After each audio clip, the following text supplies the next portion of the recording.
بعض کام ایسے ہیں کہ جو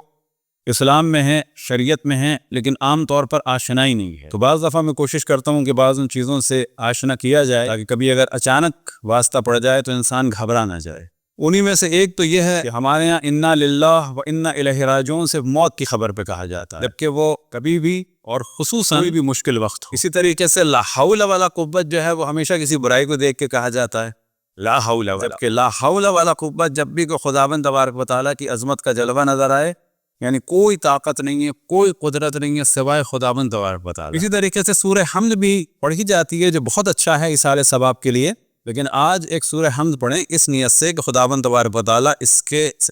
ذریعے سے، کیونکہ سورہ حمد مشکلات کے حل کے لیے بھی ہے، بیماریوں سے نجات کے لیے بھی، لہٰذا ایک سورہ حمد پڑھیں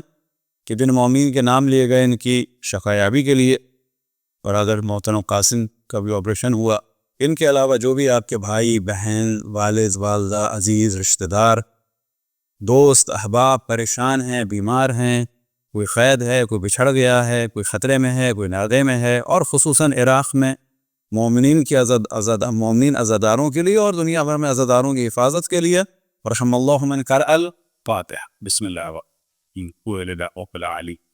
إياك نعبد وإياك نستعين اهدنا الصراط المستقيم صراط الذين أنعمت عليهم غير المغضوب عليهم ولا الضالين۔ اور یہ بھی روٹین میں رکھیں کبھی کسی بیمار کے پاس جائیں تو کم سے کم 7 دفعہ، ورنہ بہتر ہے کہ 70 دفعہ سورہ حمد کی تلاوت کریں۔ اب اگر پاسبل ہے تو اپنے سیدھے ہاتھ سے اس کا سیدھا بازو پکڑیں، نہیں ہے پاسبل جیسے ICU وغیرہ میں انسان کو ہوتا ہے تو کم سے کم 7 دفعہ، وہ اللہ ادھر ادھر کی باتیں کرنے سے بہتر ہے کسی کے لیے انسان کام آئے۔ 70 دفعہ سورہ حمد کی تلاوت کریں شفا کی نیت سے، یہ فقط ایصال ثواب کے لیے نہیں ہے، ہر کام کے لیے ہے۔ صلوات پڑھیں پر محمد جیسا کہ آپ کے میں ایک موضوع گفتگو امام زمان علیہ السلام کی ذات مطہر، اور پہلی نشست میں ہم نے توجہ دلائی کہ اگر امام زمان علیہ السلام کو کوئی مانتا ہے تو اس کے معنی ہیں یہاں سے لے کر مولا علی، اور مولا علی سے لے کر رسول اللہ، اور رسول اللہ سے لے کے حضرت آدم تک اس کا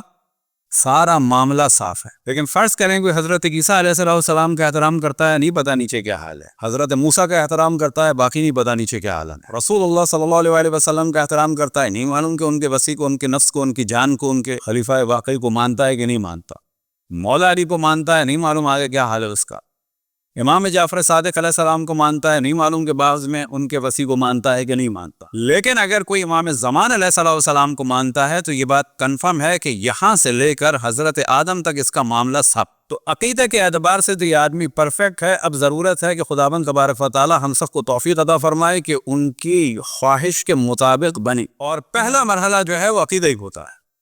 ہمارے بعض دفعہ امر بالمعروف میں خود دیندار حضرات، مولوی حضرات بھی تھوڑی افراد تفرید کر جاتے ہیں۔ مثال کے طور پر کسی بے نمازی کو دیکھتے ہیں تو کہتے ہیں تم سے بہتر تو وہ وہابی ہے، یہ اصل غلط جملہ ہے۔ جس کا اصول دین خراب ہو اس کا مقابلہ اس سے نہیں ہو سکتا جس کا اصول دین صحیح ہو۔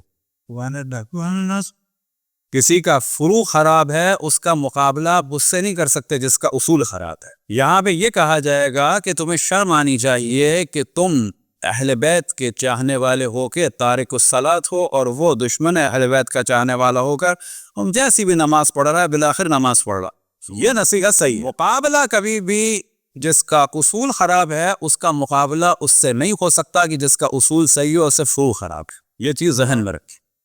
بس نصیحت بھی حساب و کتاب سے ہو۔ انہی نصیحتوں میں سے ہمارے ایک بات کی جاتی ہے، اور جب میں ٹوکتا تھا تو لوگ کہتے تھے کہ آپ بھی جو ہے وہ نماز کے خلاف ہیں۔ امام حسین نے نماز کے لیے جان دی، کس نے کہا امام حسین نے نماز کے لیے جان دی؟ کہاں لکھا ہے امام حسین نے نماز کے لیے جان دی؟ کہ لکھا ہے ایسا؟ امام حسین نے شریعت کو بچانے کے لیے جان دی ہے، اس میں سے ایک نماز بھی ہے۔ وہ نماز کا مسئلہ چل رہا تھا کہ 3 رکعت ہو کہ 4 رکعت ہو، 2 نمازیں ہوں کہ 5 نمازیں ہوں، ظہر کو چھوڑنے کا معاملہ چل رہا تھا کیونکہ ڈیوٹی ٹائمنگز تھے،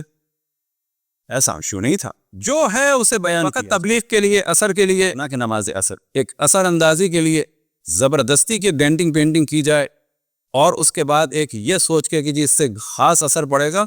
یہ سب چیزیں اگر وہ شریعت کے خلاف بات ہو رہی ہے تو ایسی تبلیغ کا کوئی فائدہ نہیں۔ ہمارے استاد حضرت آیت اللہ العظمیٰ سید مفتی شیعہ فرماتے تھے کہ بڑی جلدی کسی چیز کو حرام کہنا بھی خود حرام۔ حرام کہنے کے معنی یہ ہے کہ آپ اللہ کی جانب سے پیغام لائیں، آپ کو پتہ ہے یہ حرام ہے، حرام کہنا بغیر دلیل کے یہ خود حرام ہے۔ صلوات پڑھیں بر محمد